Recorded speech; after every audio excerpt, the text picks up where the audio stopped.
Hello வணக்கம். இது உங்கள் சிவி ஜோன். சொல்ல ரொம்ப எப்படி இருக்கீங்க? இப்போ பற்றினா தரமான சம்பவம் இப்போ தான் நடந்து முடிஞ்சுது. அதாவது நாமினேஷன் காலையிலே நம்ம நாமினேஷன் விஷயங்கள்லாம் கொடுத்தாச்சு. பட் லைவில் இப்போ தான் முடிஞ்சுது. ஸோ நிறைய பேருக்கு ஒரு ஷாக்கிங்கான ஒரு நாமினேஷன் தான் இருந்துச்சு.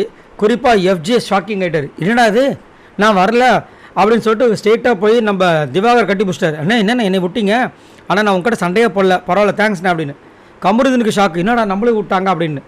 ஆனால் வாழ்வே மாயம் அந்த மாதிரி வந்து சுபிக்ஷாக்கு ஒரு இடி. ஏன்னா சாண்ட்ரா பூச்சி போட்டாங்க.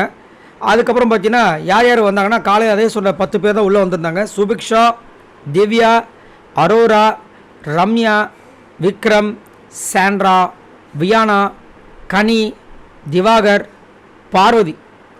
ஸோ பயங்கரமாக வந்துட்டு சூப்பராக போச்சு நாமினேஷன் விஷயங்கள். அது மட்டும் இல்லாமல் அன்பு கேங் பார்த்தீங்கன்னா அதே மாதிரி ஒரு விஷயத்தை வந்து டார்கெட் பண்ணாங்க. குறிப்பாக சாண்ட்ராவையும் திவ்யாவையும் டார்கெட் பண்ணாங்க. ஸோ அதே மாதிரி இப்போ வந்து புதுசாக வந்து ஒரு கேங் உருவாகிருக்கு இல்லையா, விஜே பார்வதி கூட சேர்ந்த சாண்ட்ரா, திவ்யா, பிரஜன், அவங்களும் வந்துட்டு சூப்பராக வந்து ஒரு பிளானை போட்டு அன்பு கேங்கில் இருக்கவங்கள உள்ளே வர வைக்கணும்னு சொல்லி கனியை செம்மையாக வந்து உள்ளே கொண்டு வந்தாங்க. செம்ம மாதம் இருந்துச்சு. இஃப் சப்போஸ் சபரி கேப்டனாக வராமல் இருந்திருந்தால் சபரி உள்ளே வந்திருப்பார். பட் எது எப்படியோ ரம்யா உள்ளே வந்துட்டாங்க, அரோரா உள்ளே வந்துட்டாங்க, விக்ரம் உள்ளே வந்துட்டார். இப்போதைக்கு இதில் இருக்கிறதுலையே ஓட்டு கம்மியாக இருக்கிறது சுபிக்ஷாவும் வந்திருக்காங்க. 4 பேர். சுபிக்ஷா பார்த்தீங்கன்னா ஆல்ரெடி ஓட்டு கம்மியாக தான் வந்துச்சு. ஸோ சுபிக்ஷா, அரோரா, ரம்யா, விக்ரம் இந்த 4 பேருமே பார்த்தீங்கன்னா ஆல்ரெடி வாண்டட் லிஸ்ட்டில் தான் இருக்காங்க.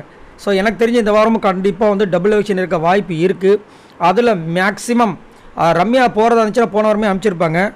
அரோராவும் சுபிக்ஷாவும் இல்லை அரோராவும் விக்ரமும் இருக்க வாய்ப்பு இருக்குன்ற மாதிரி தோணுது. உங்களோட கருத்துக்களை சொல்லுங்கள். இந்த வாரம் யார் எவிக்ட் ஆவாங்கன்னு நினைக்கிறீங்க? மறக்காமல் கமெண்ட்ஸ் பண்ணுங்கள். பாய் நண்பர்களே.